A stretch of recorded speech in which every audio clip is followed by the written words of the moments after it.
여러분 안녕하십니까, 진성호입니다. 박영선이 사라졌다.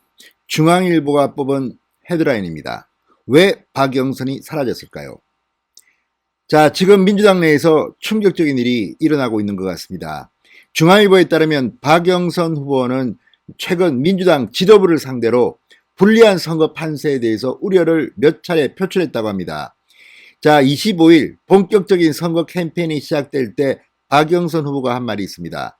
따박따박 매일 2%씩 지지율을 올리겠다고 했습니다. 그렇지만 지금 어떻습니까? 자, 마지막 여론조사, 이 선거 6일 전 마지막 여론조사 공표에서 드러난 것은 20%포인트 내외로 박영선이 오세훈한테 밀리고 있다는 것이었습니다. 자, 그대로라면 6일 동안 하루에 2%씩 따박따박 올라가 봤자 262. 그래도 20%를 이길 수는 없습니다. 자, 지금 박영선 후보 캠프는 극단적으로 말하면 거의 콩가루 집안 같습니다. 후보 말 다르고 본부장 말 다르고 또 박영선을 돕는 건지 마는 건지 이 캠프 대변인 고민정조차도 피해 호소인 사건 이것이 표출되면서 대변인직을 사퇴했습니다.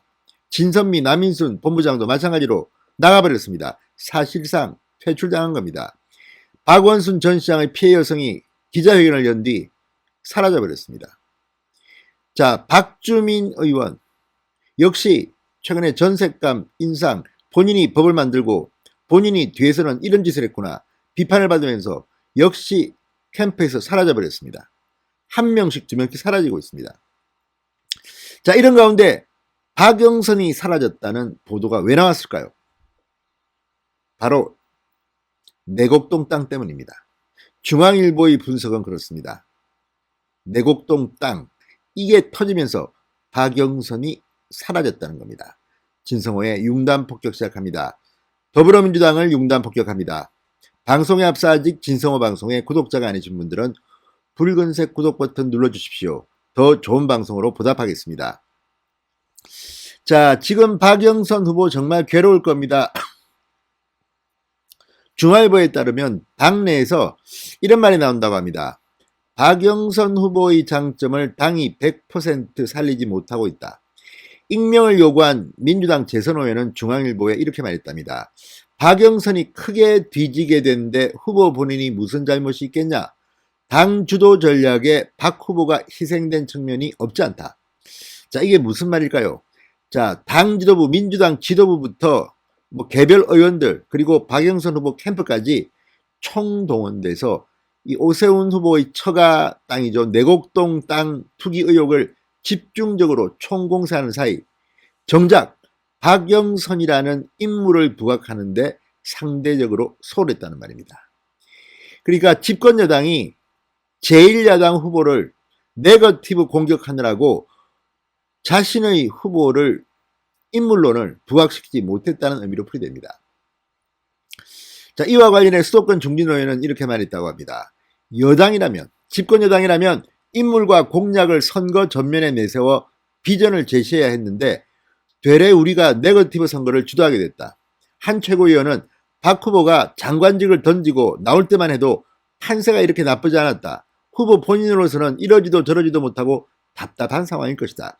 실제 그렇습니다. 박영선 후보가 처음 출사표를 던지고 할 때 박영선이 이 안철수 후보와 당시 대등할 정도고 어떤 여론조사는 다 나올 경우는 박영선이 1등, 안철수가 2등, 나경원이 3등, 오세훈이 4등 이런 것도 있었고 어떤 거는 안철수가 1등, 박영선이 2등 이런 것도 있었고 아무튼 당시 상황은 지금 같지는 않았습니다. 반면에 오세훈 후보는 수직 상승 올라오면서 역전에 역전을 거듭하면서 영웅이 되고 있습니다.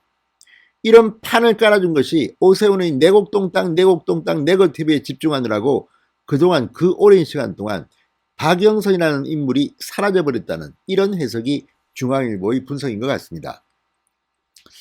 자, 지난 1월 26일입니다. 박영선 후보가 출마 선언을 했습니다. 이때만 해도 박영선에 대한 기대가 적지 않았다고 합니다. 사선 의원, 중소벤처기업부 장관, 여성 장관을 그렇게 많이 볼 수 없습니다. 자, 특히 첫 번째 여성 서울시장이 될 수도 있다. 특히 고 박원순 시장 때문에 치러지는 선거이기 때문에 성범죄 관련해서는 별 문제가 없습니다. 그래서 여성이라는 강점을 내세워서 박영선이 이길 수도 있다는 기대감이 민주당 지지자들 사이에서는 있었던 것으로 보입니다. 여론조사도 당시는 지금처럼 나쁘지 않았습니다. 지금처럼 뭐 20%포인트 정도 지는 것, 이거는 상상도 못할 일입니다. 그러나 그동안 이렇게 됐습니다. 그동안 이 사람들은 네거티브, 내곡동, 선글라스, 생태탕, 페라가모를 외치면서 계속 공격을 했습니다. 여기에는 KBS와 교통방송도 한 몫을 한 것 같습니다. 자, 지난달 23일 야권 단일화 이후 지난 1일까지 공표된 여론조사에서 적어도 박영선은 어마어마한 차이를 보이고 있습니다. 자, 왜 이럴까요? 자, 인물론에서 박영선은 사라져버렸기 때문이 아닐까요? 자, 진성준 전략기획본부장 지난 24일 이런 말을 했습니다. 대통령 지지율이 여전히 과반에 육박하고 있기 때문에 유권자 정치 지형에는 큰 변화가 없다. 4.7 재보선 승리를 전망했습니다.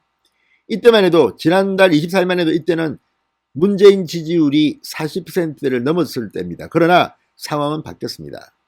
문재인의 긍정평가 37%, 34%, 32%, 한국개혁조사에서도 이렇게 매주 최저치를 경신하면서 폭락을 거듭하고 있습니다. 이제 문재인에 대한 평가 양상으로 흘러가고 있는지도 모릅니다. 문재인 대통령의 지지율에 민주당 후보들이 갇혔다는 겁니다. 김영춘 부산시장 후보도 사정이 크게 다르지 않습니다. 박형준에 대한 네거티브를 치중하다 보니까 박형준은 보이는데 김영춘은 보이지 않는다. 이런 비판도 나옵니다.